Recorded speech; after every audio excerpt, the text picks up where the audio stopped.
প্রিয় দর্শক শ্রোতা, পবিত্র শবে বরাত আগামী 3 ফেব্রুয়ারি মঙ্গলবার। বলুন না সুবহানাল্লাহ। এই বরকতময় রজনীতে মহিলাদের বাড়িতে নামাজ পড়ার সহজ নিয়ম এবং সারা রাত কি কি আমল করবেন, কি কি নামাজ, জিকির আজগার, তাসবিহ তাহলিল পাঠ করবেন তা বলে দেব এবং 8টি প্রশ্নের উত্তর জানব ইনশাআল্লাহ। যেগুলো প্রশ্ন আমাদের প্রত্যেকেই মনে, আমরা এই প্রশ্নগুলো উত্তর খুঁজে বেড়াই। এরকম কঠিন 8টি প্রশ্ন এ রাতের ব্যাপারে আমরা জানব ইনশাআল্লাহ। এই শবে বরাতের রাতের ফজিলত হলো, নবীজি সাল্লাল্লাহু আলাইহি ওয়াসাল্লাম বলেছেন, 14 শাবান দিবাগত রাত যখন আসে, অর্থাৎ আগামী 3 ফেব্রুয়ারি 14 শাবান, নবীজি বলেন, যখন তোমরা এই রাত আসে, এ রাত ইবাদত বন্দিগিতে কাটাও এবং পরের দিন রোজা রাখো, কেননা এদিন সূর্য হস্তর পর আল্লাহ রাব্বুল আলামিন দুনিয়ার আসমানে নেমে আসেন এবং আহ্বান করেন, ডাকতে থাকেন, কোনো গুনাহ থেকে ক্ষমা প্রার্থনাকারী আছো কি? আমি তাকে ক্ষমা করব। আছো কি কোনো রিজিক প্রার্থনাকারী? আমি তাকে রিজিক দেব। আছো কি বিপদগ্রস্ত, অভাব অনটনের মধ্যে ঋণে গ্রস্ত? আমি তাকে ঋণ থেকে, বিপদ থেকে উদ্ধার করব। এভাবে ভোর পর্যন্ত আল্লাহ সুবহানাহু ওয়া তাআলা মানুষের বিভিন্ন প্রয়োজনের কথা উল্লেখ করে এভাবে আহ্বান করতে থাকেন, ডাকতে থাকেন এই রাত্রিতে। বলুন না সুবহানাল্লাহ। প্রিয় দর্শক, এই বরকতময় রজনীতে অবশ্যই আমরা সারা রাত জেগে নামাজ আদায় করব, জিকির আজগার করব এবং আমরা বেশি বেশি আল্লাহ সুবহানাহু ওয়া তাআলার কাছে দোয়া করব ইনশাআল্লাহ। প্রিয় দর্শক, 8টি প্রশ্নের মধ্য থেকে 1 নম্বর প্রশ্ন হলো, শবে বরাতে নির্দিষ্ট কোনো নামাজ আছে কি না? এই প্রশ্ন আমাদের অনেকেরই মনে থাকে। আমরা অনেকেই প্রশ্ন করি যে শবে বরাতে নির্দিষ্ট কোনো নামাজ আছে কি না। 2 নম্বর, শবে বরাতে নামাজ কখন থেকে পড়া শুরু করবেন? এই প্রশ্নগুলোর উত্তর জানবো আজকে। 3 নম্বর প্রশ্ন, শবে বরাতে নামাজ মোট কত রাকাত? 4 নম্বর, শবে বরাতে নামাজ কি কি সূরা দিয়ে পড়বেন? 5 নম্বরে, শবে বরাতে নামাজের নিয়ত কি? 6 নম্বর, এ রাতে আর কি কি নামাজ পড়া যাবে? 7 নম্বর প্রশ্ন, 2 রাকাত বা 4 রাকাত নামাজের পর কি আমল, দোয়া, তাসবিহ, জিকির আজগার করবেন? সর্বশেষ 8 নম্বর প্রশ্ন, কি নিয়মে মোনাজাত করলে, দোয়া করলে এই বরকতময় রজনীতে আল্লাহ সুবহানাহু ওয়া তাআলা আপনার আমার দোয়া কবুল করবেন? প্রিয় দর্শক, এই 8টি প্রশ্নের উত্তর সহ এই রাত্রিতে নামাজ পড়ার নিয়ম এবং তাসবিহ তাহলিলগুলো আপনাদেরকে জানিয়ে দেব। প্রিয় দর্শক, আজকের আলোচনাটি নারী পুরুষ প্রত্যেকের জন্য খুবই উপকারী হবে ইনশাআল্লাহ। তাহলে চলুন একে একে প্রত্যেকটি প্রশ্নের উত্তর জেনে নেই। 1 নম্বর প্রশ্ন, শবে বরাতে নির্দিষ্ট কোনো নামাজ আছে কি না? উত্তর হলো, শবে বরাতে নির্দিষ্ট কোনো ফরজ, ওয়াজিব বা সুন্নতে মুআক্কাদা নামাজের কথা হাদিসে বর্ণিত হয়নি। তবে শবে বরাতের রাতে ইবাদতের বিশেষ ফজিলত রয়েছে। এ রাতের যত ইবাদত আছে সবই নফল ইবাদত। শবে বরাতের রাতে কোরআন তেলাওয়াত, তাসবিহ তাহলিল, জিকির আজগার, দোয়া, ইস্তিগফার ও নফল নামাজ পড়া যাবে। 2 নম্বর প্রশ্ন ছিল, শবে বরাতে নামাজ কখন থেকে পড়া শুরু করবেন? উত্তর, মাগরিবের পর থেকেই মূলত আমাদের নামাজ ও ইবাদত শুরু করতে হবে। যেমন ইবনে মাজাহ শরীফের হাদিসে আছে, এদিন সূর্য ডুবার পর আল্লাহ সুবহানাহু ওয়া তাআলা পৃথিবীর নিকটতম আকাশে নেমে আসেন এবং বলেন, কে আসো আমার নিকট ক্ষমা প্রার্থনাকারী, ক্ষমা প্রার্থনা করো, আমি তার জীবনের সমস্ত গুনাহগুলো মাফ করে দেব। কে আসো রিজিক প্রার্থনাকারী, অভাব অনাটনের মধ্যে, আমি তার রিজিকের পেরেশানি দূর করে দেব, তাকে রিজিক দান করব। কে আসো রোগ মুক্তি প্রার্থনাকারী, আমি তাকে রোগ থেকে মুক্ত করব। কে আসো ঋণ মুক্ত থেকে মুক্ত হতে চাও, আমি তার ঋণ পরিশোধের ব্যবস্থা করে দেব। এরকম বিভিন্ন প্রয়োজনের কথা আল্লাহ সুবহানাহু ওয়া তাআলা ফজরের সময় হওয়া পূর্ব পর্যন্ত এভাবে আহ্বান করেন। এই জন্য মাগরিবে নামাজের পর থেকেই ফজর পর্যন্ত আমরা ইবাদত বন্দেগীর মাধ্যমে অতিবাহিত করব এবং আমাদের সকল চাওয়া পাওয়াগুলো আল্লাহ সুবহানাহু ওয়া তাআলার কাছে তুলে ধরব, বলবো, চাইব। ৩ নম্বর প্রশ্ন, শবে বরাতের নামাজ মোট কত রাকাত? উত্তর, শবে বরাতের নামাজের নির্দিষ্ট কোনো সংখ্যা নেই, তাই নফল নামাজ 2 রাকাত 2 রাকাত করে যত বেশি পড়তে পারেন ততই ভালো। এ রাতে যত ধরনের নফল নামাজ আছে সব নামাজ আপনারা পড়তে পারবেন। 4 নম্বর প্রশ্ন ছিল, শবে বরাতের নামাজ কি কি সূরা দিয়ে পড়বেন?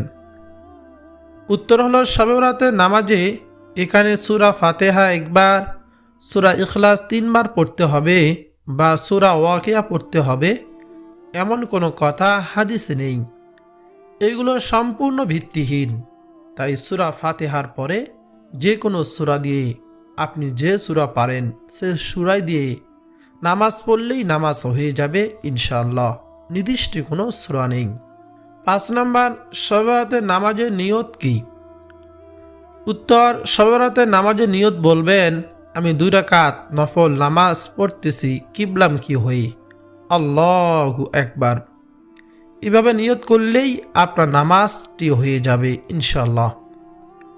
6 নম্বর প্রশ্ন, এ রাতে আর কি কি নামাজ পড়া যাবে? হযরত আলী রাদিয়াল্লাহু তাআলা আনহু বলেন, রাসূলুল্লাহ সাল্লাল্লাহু আলাইহি ওয়াসাল্লাম বলেছেন, যখন মধ্য শাবানের রাত আসে তখন তোমরা এ রাত দাঁড়িয়ে নামাজ পড়ো এবং পরের দিন রোজা রাখো। ইবনে মাজাহ শরীফের হাদিস। যেহেতু আল্লাহর প্রিয় হাবিব রাসূলুল্লাহ সাল্লাল্লাহু আলাইহি ওয়াসাল্লাম নামাজ পড়ার নির্দেশ দিয়েছেন, সেহেতু আমরা এই রাতে কিভাবে নামাজের মাধ্যমে কাটাবো তার ব্যাপারে একটু আলোচনা করব। প্রিয় দর্শক, মনে রাখবেন, এ রাতে যে নামাজ পড়বেন সেগুলি নফল নামাজ। নফল নামাজ এটা কোনো ফরজ ওয়াজিব নয়। তাছাড়া এ রাতে কোনো নির্দিষ্ট নামাজের কথাও স্পষ্টভাবে উল্লেখ নাই। সেজন্য আমরা যেসব নফল নামাজ হাদিস দ্বারা প্রমাণিত এবং যেসব নামাজ বুজুর্গণে দিন পড়েছেন সে নামাজগুলি আজ আপনাদের সামনে ধারাবাহিকভাবে তুলে ধরব, যাতে আপনাদের জন্য গোটা রাত এসব ইবাদত করতে সহজ হয়। প্রিয় দর্শক, আপনি চাইলে এগুলো নামাজ পড়তে পারেন। 6 রাকাত সালাতুল আওবিনের নামাজ আপনার এই রাতিতে পড়বেন। 2 রাকাত 4 রাকাত তাওবার নামাজ পড়বেন। 2 রাকাত সালাতুল হাজতের নামাজ পড়বেন। যদি পারেন 4 রাকাত সালাতুত তাসবিহ নামাজ আপনারা আদায় করবেন। শেষ রাতিতে তাহাজ্জুদের নামাজ পড়বেন। প্রিয় দর্শক, যত ধরনের নফল নামাজ আছে এ রাতে নফল নামাজগুলো আপনারা পড়বেন, কোনো সমস্যা নেই। প্রিয় দর্শক, এই নামাজগুলো কিভাবে পড়বেন, কোন সময় পড়বেন আপনাদেরকে বলে দেব ইনশাআল্লাহ। 7 নম্বর প্রশ্ন হলো, 2 রাকাত বা 4 রাকাত নামাজের পর কি আমল, দোয়া, তাসবিহ, জিকির আজকার করবেন? প্রিয় দর্শক, 4 রাকাত নফল নামাজ আদায় করার পর একটু বিরতি দিবেন, দিয়ে এই জিকিরগুলো করবেন। তারপর দরুদ শরীফ পাঠ করে ইস্তেগফার পাঠ করে কিছুক্ষণ আল্লাহ সুবহানাহু ওয়া তাআলার কাছে দোয়া করবেন। দোয়া হলো সমস্ত ইবাদতের মগজ। আদ-দুআ হুয়াল ইবাদাহ। প্রিয় দর্শক শ্রোতা, এজন্য এই জিকিরগুলো করবেন। এক নম্বর জিকির হলো 100 বার লা ইলাহা ইল্লাল্লাহ জিকিরটি করবেন। এটা সর্বশ্রেষ্ঠ একটি জিকির। হাদিসে এর ফজিলত বর্ণিত হয়েছে। আবু সাঈদ খুদরি রাদিয়াল্লাহু তাআলা আনহু বলেন, নবীজি সাল্লাল্লাহু আলাইহি ওয়াসাল্লাম বলেছেন, নবী মুসা আলাইহিস সালাতু ওয়াস সালাম একবার আল্লাহ তাআলার কাছে বলেন, হে আল্লাহ, আপনি আমাকে এমন একটি দোয়া শিখিয়ে দিন যার মাধ্যমে আমি আপনার জিকির করব, আপনার কাছে প্রার্থনা করব। আল্লাহ রাব্বুল আলামিন বললেন, হে নবী মুসা, তুমি বলো লা ইলাহা ইল্লাল্লাহ। নবী মুসা আলাইহিস সালাতু ওয়াস সালাম বললেন, হে আল্লাহ, আপনার সব বান্দাই তো এই জিকির করে। আল্লাহ রাব্বুল আলামিন আবারও বললেন, তুমি বলো লা ইলাহা ইল্লাল্লাহ। নবী মুসা আলাইহিস সালাতু ওয়াস সালাম বললেন, হে আল্লাহ, আপনি ছাড়া কোনো ইলাহ নেই, কিন্তু আমি চাইছি আমাকে বিশেষ একটি দোয়া শিখিয়ে দিবেন যা কেবল আমার জন্য হবে। আল্লাহ সুবহানাহু ওয়া তাআলা বললেন, হে নবী মুসা, আমি সারা 7 আসমান, 7 জমিন ও তার মাঝখানে যা কিছু রয়েছে সব কিছু যদি তুমি এক পাল্লায় রেখে দাও আর শুধু লা ইলাহা ইল্লাল্লাহ অপর পাল্লায় রেখে দিয়ে ওজন দাও, এই লা ইলাহা ইল্লাল্লাহ এর পাল্লা ভারী হবে। বলুন না সুবহানাল্লাহ। হযরত জাবের ইবনে আব্দুল্লাহ বলেন, রাসূলুল্লাহ সাল্লাল্লাহু আলাইহি ওয়াসাল্লাম বলেছেন, সর্ব উত্তম জিকির হচ্ছে লা ইলাহা ইল্লাল্লাহ এবং সর্বোত্তম দোয়া হলো আলহামদুলিল্লাহ। হযরত মুআজ রাদিয়াল্লাহু তাআলা আনহু বলেন, রাসূলুল্লাহ সাল্লাল্লাহু আলাইহি ওয়াসাল্লাম বলেছেন, যে ব্যক্তি খালেস অন্তরে একনিষ্ঠতার সঙ্গে লা ইলাহা ইল্লাল্লাহ বলবে সে জান্নাতে প্রবেশ করবে। সুবহানাল্লাহ। হযরত ইতবান বিন মালিক রাদিয়াল্লাহু তাআলা আনহু বলেছেন, নবীজি বলেছে, যে ব্যক্তি একমাত্র আল্লাহকে সন্তুষ্ট করার জন্য লা ইলাহা ইল্লাল্লাহ বলবে, কিয়ামতের দিন সে এমনিভাবে উপস্থিত হবে যে তার উপর জাহান্নাম হারাম হয়ে গিয়েছে। বলুন না সুবহানাল্লাহ। পরিশেষে যে ব্যক্তি সবসময় লা ইলাহা ইল্লাল্লাহ জিকির করবে, আল্লাহ তাআলা তাকে ঈমানের সঙ্গে মৃত্যু নসিব করবেন। বলুন না সুবহানাল্লাহ। আল্লাহ তাআলা আমাদের সবাইকে লা ইলাহা ইল্লাল্লাহ জিকির করার মাধ্যমে মৃত্যুর সময় কালিমা নসিব এবং জান্নাত লাভের তৌফিক দান করুন, আমিন। প্রিয় দর্শক, 2 নম্বরে 100 বার সুবহানাল্লাহ জিকির করবেন। এই জিকিরের মাধ্যমে জান্নাতে বৃক্ষরোপণ হয় এবং অর্জিত হয় অফুরন্ত সওয়াব। হযরত সাদ রাদিয়াল্লাহু তাআলা আনহু বলেন, একদিন রাসূলুল্লাহ সাল্লাল্লাহু আলাইহি ওয়াসাল্লাম তার সঙ্গীদেরকে প্রশ্ন করেন, তোমাদের কেউ কি 1000 নেকি অর্জন করতে অক্ষম? তখন তার একজন সঙ্গী জিজ্ঞেস করলেন, কিভাবে আমাদের কেউ 1000 নেকি অর্জন করতে পারে? তখন নবীজি বলেছিলেন, তোমাদের কেউ 100 বার সুবহানাল্লাহ পাঠ করবে, তাহলে তার জন্য 1000 নেকি লেখা হবে তার আমল নামায় এবং তার 1000 পাপ গুনাহ মাফ করা হবে। বলুন না সুবহানাল্লাহ। তিরমিজি শরীফের হাদিস। এই জন্য অবশ্যই আমরা সুবহানাল্লাহ বেশি বেশি জিকির করব। 3 নম্বর জিকির হলো আলহামদুলিল্লাহ। কৃতজ্ঞতা প্রকাশের সংক্ষিপ্ত বাক্য হলো আলহামদুলিল্লাহ। এটা একটি উত্তম দোয়া ও জিকির। এই জিকির মিজানের পাল্লা সব দিয়ে ভরপুর করে দেয়। বলুন না সুবহানাল্লাহ। হযরত আবু মালিক আশআরী রাদিয়াল্লাহু তাআলা আনহু বলেন, রাসূলুল্লাহ সাল্লাল্লাহু আলাইহি ওয়াসাল্লাম বলেছেন, উযু হলো ঈমানের অর্ধেক। আলহামদুলিল্লাহ পূর্ণ করে মিজানের আমলের পাল্লা। সুবহানাল্লাহ ও আলহামদুলিল্লাহ পূর্ণ করে আকাশ জমিনের মধ্যবর্তী স্থান। অর্থাৎ আকাশ জমিনের মধ্যবর্তী ফাঁকা জায়গাটা নেকি দ্বারা আল্লাহ সুবহানাহু ওয়া তাআলা পূর্ণ করে দেন। মুসলিম এবং তিরমিজি শরীফের হাদিস। এজন্য বেশি বেশি আলহামদুলিল্লাহ আমরা জিকির করব। 4 নম্বর জিকির হলো 100 বার ইস্তেগফার পাঠ করবেন। কোরআনে ইস্তেগফার পাঠ করার নির্দেশ দেওয়া হয়েছে। প্রিয় দর্শক, নবীজি সাল্লাল্লাহু আলাইহি ওয়াসাল্লাম নিষ্পাপ হওয়া সত্ত্বেও ইস্তেগফার পাঠ করতেন। ইবনে উমর রাদিয়াল্লাহু তাআলা আনহু বলেন, রাসূলুল্লাহ সাল্লাল্লাহু আলাইহি ওয়াসাল্লাম বলেছেন, হে আমার উম্মতেরা, তোমরা আল্লাহ তাআলার কাছে তওবা করো। আমি তো দৈনিক 70 বারও অধিক তওবা ইস্তেগফার পাঠ করি। বলুন না সুবহানাল্লাহ। এজন্য এই রাত্রিতে বেশি বেশি ইস্তেগফার পাঠ করব। সব থেকে ছোট ইস্তেগফার আস্তাগফিরুল্লাহ, আস্তাগফিরুল্লাহ এবং আস্তাগফিরুল্লাহাল্লাযী লা ইলাহা ইল্লা হুয়াল হাইয়ুল কাইয়্যুম ওয়া আতুবু ইলাইহি। ইস্তেগফার আমরা পাঠ করব। প্রিয় দর্শক, সব থেকে শ্রেষ্ঠ ইস্তেগফার, গুনাহ মাফের শ্রেষ্ঠ দোয়া সাইয়্যিদুল ইস্তেগফার আমরা পাঠ করার চেষ্টা করব। হাদিসে এসেছে, যে ব্যক্তি সকাল একবার সাইয়্যিদুল ইস্তেগফার পাঠ করে এবং সন্ধ্যায় একবার সাইয়্যিদুল ইস্তেগফার পাঠ করে, তাহলে 24 ঘন্টার মধ্যে মৃত্যুবরণ করলে আল্লাহ সুবহানাহু ওয়া তাআলা তাকে জান্নাত দান করবেন।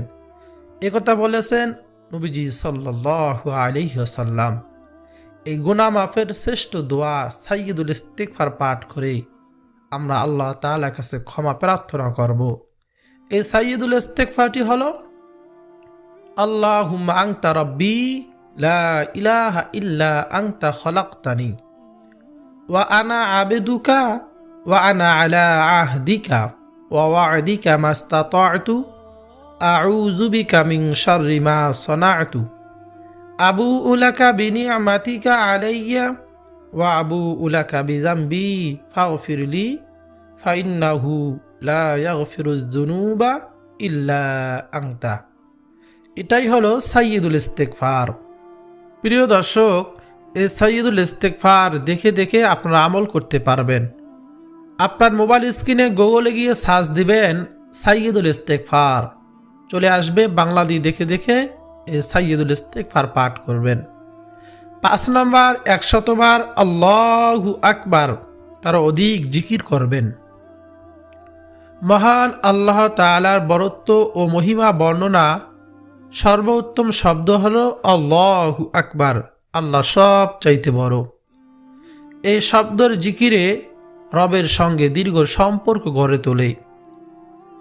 হযরত আবু হুরায়রা রাদিয়াল্লাহু তাআলা আনহু বলেন, নবীজি সাল্লাল্লাহু আলাইহি ওয়াসাল্লাম বলেছেন, তোমরা বলো সুবহানাল্লাহি ওয়ালহামদুলিল্লাহি ওয়ালা ইলাহা ইল্লাল্লাহু আল্লাহু আকবার।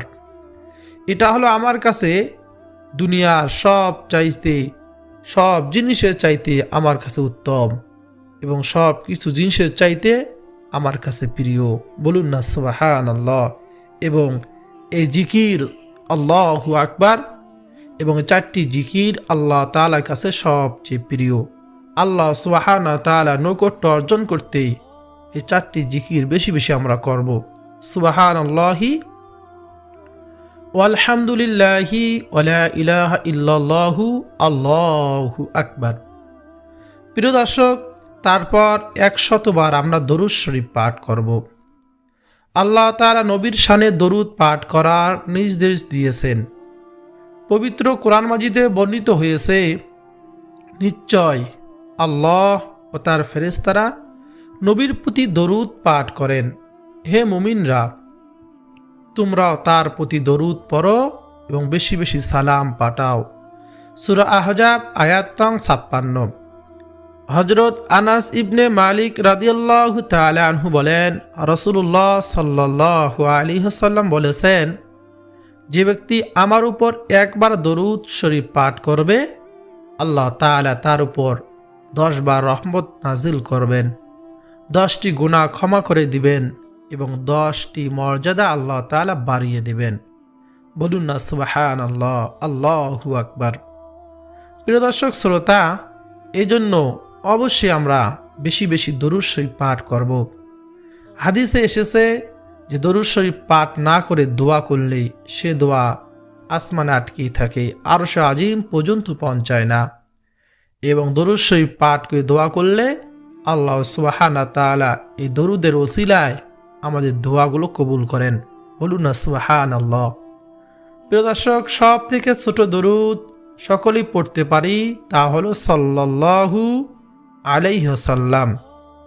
আরেকটি ছোট দরুদ রয়েছে, তা হলো আল্লাহুম্মা সাল্লি ওয়া সাল্লিম আলা নাবিয়িনা মুহাম্মদ। এই দরুদগুলো আমরা পাঠ করব। প্রিয় দর্শক, সর্বশেষে ৮ নম্বর প্রশ্ন, শবে বরাতের রাতে কি নিয়মে মোনাজাত করলে আল্লাহ তাআলা মোনাজাত কবুল করবেন? আমি তো বলে দিলাম, মোনাজাত করার সঠিক নিয়ম হলো প্রথমে আল্লাহ তাআলার প্রশংসা, তারপর রাসূলের প্রতি দরুদ পাঠ করে আপনারা মোনাজাত করবেন। তারপর আপনার জীবনের সমস্ত গুনার কথা আল্লাহ সুবহানাহু ওয়া তাআলার কাছে বলবেন এবং যা যা প্রয়োজন, আপনার মনে যত আশা রয়েছে আপনি আল্লাহ তাআলার কাছে চাইবেন। এই রাত্রিতে আল্লাহ তাআলা আপনার সকল মনের আশা আকাঙ্ক্ষাগুলো পূরণ করে দিবেন, আপনার সকল চাওয়াগুলো পূরণ করবেন। আপনার ইতিপূর্বে যত গুনাহ রয়েছে এই গুনাহগুলো থেকে আপনি ক্ষমা চাইবেন, আল্লাহ তাআলা ক্ষমা করে দিবেন। বলুন না সুবহানাল্লাহ। প্রিয় দর্শক শ্রোতা, এই রাত্রিতে আমরা প্রথমে মাগরিবে আজান হয়ে গেলে আমরা 3 রাকাত মাগরিবের নামাজ আদায় করব। তারপর 2 রাকাত সুন্নত নামাজ মাগরিবের আদায় করার পরে আমরা 2 রাকাত করে সালাতুল আওয়াবিনের নামাজ আমরা পড়ব।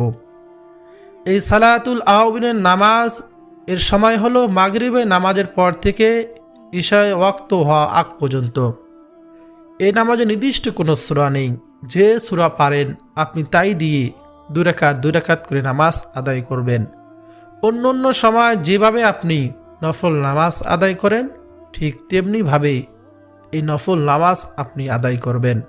এই নামাজের ফজিলত হলো, নবীজি বলেছেন, মাগরিব এবং ইশার মধ্যবর্তী সময় 6 রাকাত নামাজ আদায় করে যে ব্যক্তি কোনো দুনিয়াবি কথা না বলে তাহলে তার 50 বছরের গুনাহ আল্লাহ তাআলা ক্ষমা করে দেন।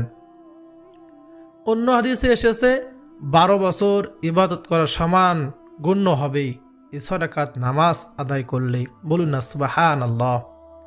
তারপর এই জিকির আজকারগুলো করবেন, করে আল্লাহ সুবহানাহু ওয়া তাআলার কাছে দোয়া করবেন। দোয়ার পর ইশারে আজান হয়ে গেলে ইশার নামাজ পড়বেন 4 রাকাত ফরজ এবং 2 রাকাত সুন্নত। বেতের নামাজ একটু দেরিতে পড়বেন, তারপর 2 রাকাত 4 রাকাত সালাতুত তাওবার নামাজ পড়বেন। আমাদের গুনাহ হয়ে যায়, যেদিকে তাকাই শুধু গুনার গুনাহ। এই গুনাহ থেকে মাফ চাওয়ার জন্য 2 রাকাত 4 রাকাত নামাজ পড়ব। এই নামাজে নির্দিষ্ট কোনো সূরা নেই, যে কোনো সূরা দিয়ে যা পারেন তাই দিয়ে সূরা ফাতিহার সঙ্গে আপনি এই নামাজ আদায় করে আল্লাহ তাআলার কাছে দোয়া করবেন। তারপর কিছুক্ষণ বিরতি দিয়ে জিকির আজকার করার পর আবার ইতিপূর্বে আপনার কাজা নামাজগুলো আদায় করবেন, সব নফল নামাজ। এই নামাজে নির্দিষ্ট কোনো সূরা নেই। প্রিয় দর্শক, আর অবশ্যই শেষ রাতে আমরা সেহরি খাওয়ার আগে, যেহেতু পরের দিন রোজা রাখবো, সেহরি খাওয়ার আগে 2 রাকাত 4 রাকাত 6 রাকাত 12 রাকাত পর্যন্ত তাহাজ্জুদের নামাজ আদায় করবেন এবং আল্লাহ সুবহানাহু ওয়া তাআলার কাছে বেশি বেশি দোয়া করবেন। আল্লাহ তাআলা আমাদের সবাইকে এই পবিত্র রজনী, বরকতময় রজনী, গুনাহ মাফের রজনীতে বেশি বেশি ইবাদত বন্দেগী করার তৌফিক দান করুন, আমিন। প্রিয় দর্শক, ভিডিওটি যদি আপনার কাছে ভালো লাগে অবশ্যই লাইক করবেন, কমেন্টে আমিন লিখবেন, চ্যানেলটি সাবস্ক্রাইব করে পাশে থাকা বেল বাটনটি অন করে রাখবেন।